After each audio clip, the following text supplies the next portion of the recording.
Guys, welcome back to another video, and today I'm going to be showing you guys how to replace the front springs on your Cls63 AMG. I'm going to show you how I do it my way.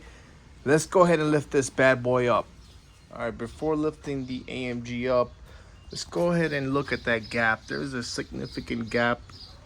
I can almost fit my fist in there, but my hand does fit, and that looks kind of ugly. We are gonna get the lowering links in the back. We're just waiting for those to come in, but I just couldn't wait to put these H&R coil springs. Let's go ahead and lift this bad boy up and take those old springs out. All right, we got the car lifted up. We have the hood open so we can loosen these bolts up. Let's go ahead and take this wheel off. It's a 17 mil socket for those lug nuts. All right, we have the wheel off. Let's quickly go through the tools you're gonna need. It's a 6 mil hex bit. You're gonna need 3/8, 18 mil to hold down that nut for the sway bar link. You need an E14, a E18 for that big bolt right here, right there. That's holding down the strut. You need a E12 for the top bolts, 1, 2, and 3. So let's go ahead and start with that sway bar link. Let's go ahead and take this off. We're gonna put our hex Allen bit over here and then start undoing this nut. All right, we have the nut loosened up. Pop your sway bar link to the side. Actually, maybe that side. Let's try to loosen this big bolt. This is the E18.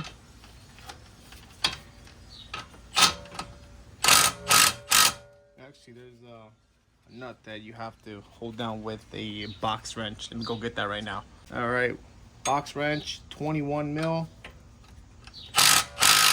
That was easy.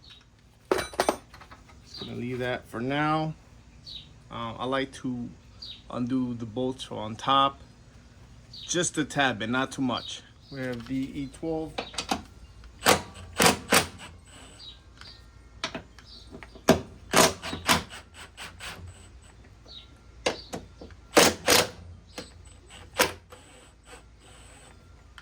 Remember, just a tad bit. You don't want to undo it all the way. All right, let's go ahead and disconnect this connector right here.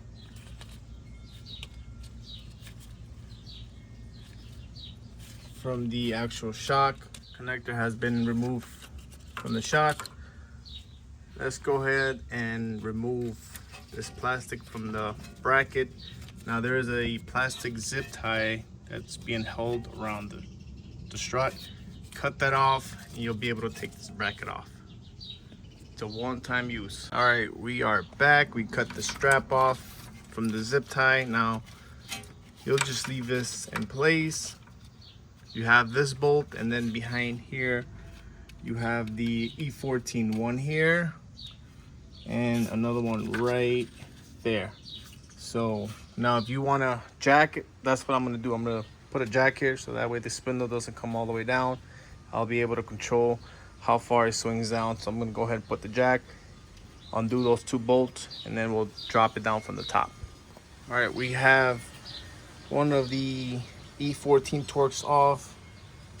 I actually had to use a long extension ratchet because my Milwaukee 3/8 wouldn't budge it. But anyways, I'm gonna do this off camera. I have one more bolt that I already loosened up, which is right here. You see? So I need to push this forward to align it and then zip it out, and then we'll be back. You have that bolt off. Now this thing is dangling. I'm gonna go from the top, zip the small bolts while holding.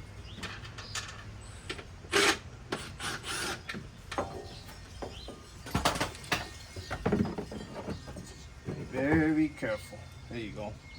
I also did mark my strut so that way I know how to put it back in the same orientation it came out in. All right, ladies and gentlemen, we have the actual strut off assembly. We are going to be using our Maddox spring compressor. I'll leave the part number if you guys need to pick one of those up from Harbor Freight. It does come in clutch. And here are our springs. I will also be linking the website where I got these from. I believe I paid like $250 something, tax and delivery, so I mean that's a pretty good deal. Let's go ahead and compress this spring.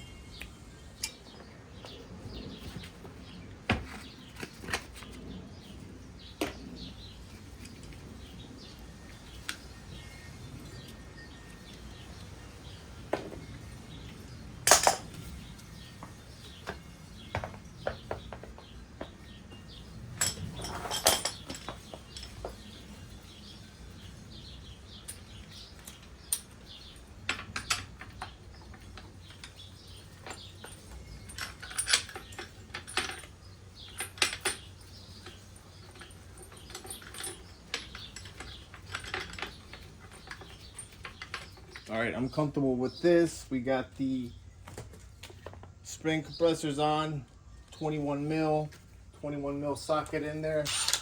Actually, let me get my little extension for the 1/2 inch. There we go.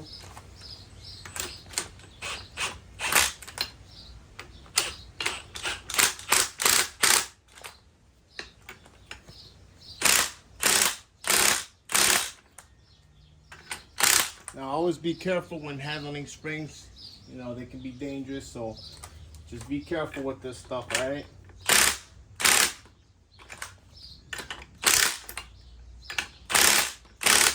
Now, you don't need much.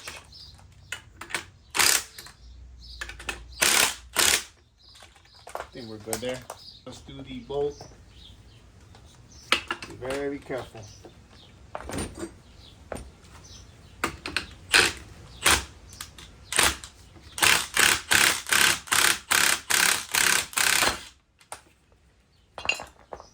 Alright, we have our spring out, our boot, and just make sure to keep everything the way it was, so that way you can just put this spring back. This spring was a little bit under tension, even though I compressed it. I thought I compressed it enough, but I didn't, so on the next one I gotta make sure I compress it all the way so it doesn't jump like it did. But let's go ahead and install the new lowering spring. Let's go see what the difference is.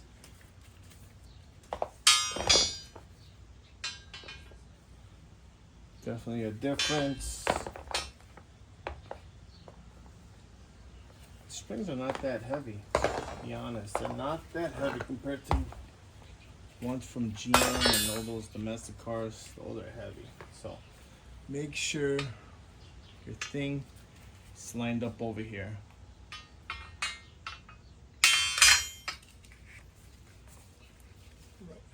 Right there. Has to be right there.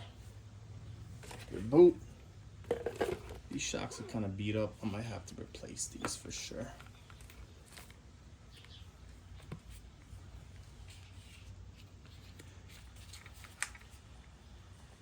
Your top hat. Notice where your old spring was sitting. Just have to line that up like right there. There we go. Let's go ahead and compress this. All right, after trying to battle out how to put these compressors on these springs because they're smaller, so this is the way they work for me. This one's going up, and then this side is facing down, and that's how I was able to compress the spring, put the nut back on, put the cover on. Now let me take this off, and let's go ahead and install this on the CLS. All right, we have the strut back in place. Now for this moment, you might need 2 people, one to grab the strut and one to put the E-Torques, line them up and kind of fasten them up, not all the way, but just to hold it in place. Let's go ahead and fasten these nuts so that way we can put the wheel back on. All right, we have all the bolts back in place, the ones behind the struts, the one for the sway bar link, which I might have to replace it with an adjustable one. Now let's quickly tighten these ones at the top.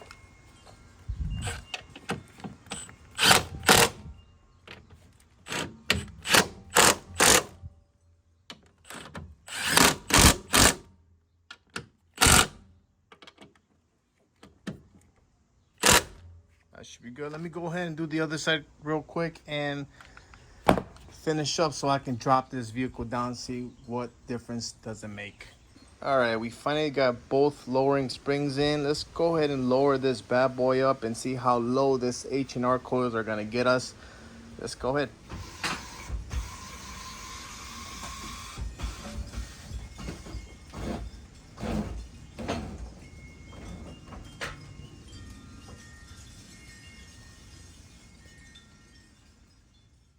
All right, guys, so the drop, it was not that dramatic. Still could put my hand in there, but I wish I could have probably dropped it another 1/2 inch, maybe 3/4. Other than that, it's not that bad. Maybe the new wheels that I get are gonna fill in the wheel gap much better, but that's it. So if you guys found this video helpful, please hit the like, subscribe, and I will be putting the rear links maybe on the next video, who knows. But hit the like, subscribe, and I'll see you on the next one.